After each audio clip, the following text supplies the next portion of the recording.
I don't know if Sonny Fox qualified as the most interesting man in the world, but I count him as one of the most interesting men I ever met. He just died at the age of 95, and he was a former employee of this TV station. And when I say former, I mean like 67 years ago.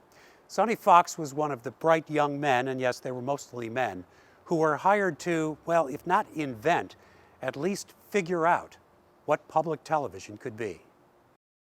Hi, my name is Sonny Fox. Some of you may remember me way back in 1954 when I started a program on this pioneering television station. He wasn't in St. Louis very long, but when Sonny Fox came back to St. Louis over the years, he was always happy to talk about the early days of television. After all, we gave him his start in TV, and in some ways, he helped give us our start in TV. When we first went on the air, educational television to a large extent meant broadcasting traditional classroom teaching. But we knew we could do more, and what we decided to do was an after-school children's program. That's why he's called the Finder. 2,000 years before here. That's 4,000 years ago. Yes. They invented the rocket. It's the same kind of a principle? The same kind of a principle. It had a little different shape, but let's try to look at this one. Sonny Fox had answered an ad, came to St. Louis, and was hired to be the Finder. It was an adventure. It really was an adventure. It was the new game in town. And the great thing about television in those days was nobody could tell you what you couldn't do because nobody had any idea what you could do. And there was no money involved. There was no, nobody was worrying that you would blow $5 million with a bad show, or something of that sort. So they left you alone. They said, okay, here's the studio, here's 45 minutes, here's no production budget, here's your cameras, do a show. Mr. Fox! Oh, Mr. Fox! That sounds like Henry the Hummingbird, my friend. I think this is probably a great definition of chutzpah. Here I am in St. Louis, and it was the second year the Corvette was being assembled in St. Louis. Called up the man who was in charge of distribution of Corvettes in this area. I said, here's the deal. Give me a Corvette for a year. I will feature it every day at the opening for a program that's going to be seen on a station that's not yet on the air, that's an educational station, and a show that's aimed at 6 to 12-year-olds. That's the deal. And for some strange reason, the man said, okay. I had a Corvette. He didn't stay long, not because he wasn't good, but because he was too good. The Finder was shared with public TV stations in other cities, and he was soon hired away to New York.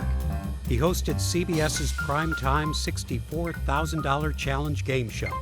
But he was fired, not in the cheating scandal, that came later, but for accidentally reading an answer instead of the question. He's best remembered by a generation of New Yorkers as the host of the children's show Wonderama. He would go on to be an NBC vice president, do all kinds of things, meet all kinds of people, too many to list here. But the public remembers him as a TV personality. I'm the Finder, and this week is But Sonny Fox was, to a much greater extent, shaped by what came before that first TV job in St. Louis. I have lived through what? I've lived through a depression. I don't mean personal depression, I mean the depression. I lived through World War II, barely, but I made it. In World War II, he was captured by the Germans in the Battle of the Bulge, put in a POW camp, but he was passed over when other Jewish soldiers were separated out and sent to a slave labor camp. Many never came home. When I came out at the other end, I was an entirely different person because I found out enough about myself to walk out of there and say, okay, you think you're going to scare me? No. I've gone through a career where I've failed many times. 64,000 challenge being the most egregious in terms of the public perception of failure. So one of the things I've learned is you have to be able to be prepared to fail if you're going to take risks. And I advocate, if a door opens, walk through it. Maybe there's a trap door waiting for you. On the other hand, you may find some extraordinary people and things that you would never have found if you stood on the outside saying, I don't know if I want to go in there. So my feeling is I'll walk through the door. When I took this job here at Channel 9, I had never been in front of a camera before the audition. I had never wanted to do children's programming. That's not where I started out to go. So I said, yeah, I'll walk through that door.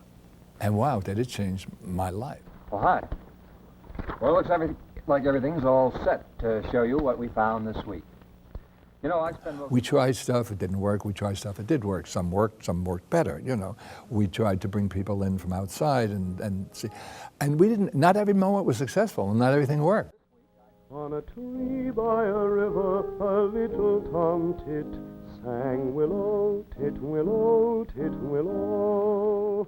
But it gave us our laboratory and our freedom without the pressures one would feel today to get it all right. We didn't have to get it all right. First of all, nobody knew what all right even felt like. So that was great fun. That was great fun and a great adventure. Hey, Sonny, over here. Well, what do you know about... That's Henry the Hummingbird. I haven't seen In those him. early days doing The Finder, there were no ratings to tell you who, if anybody, was watching.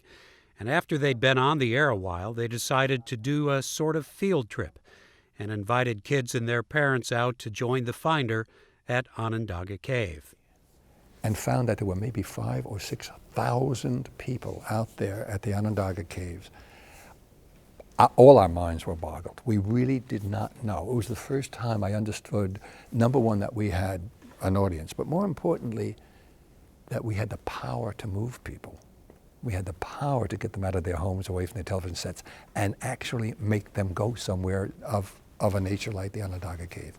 That was the beginning of what I think is a sort of a lifetime arc of a challenge of how to use the power of television for more than just selling products.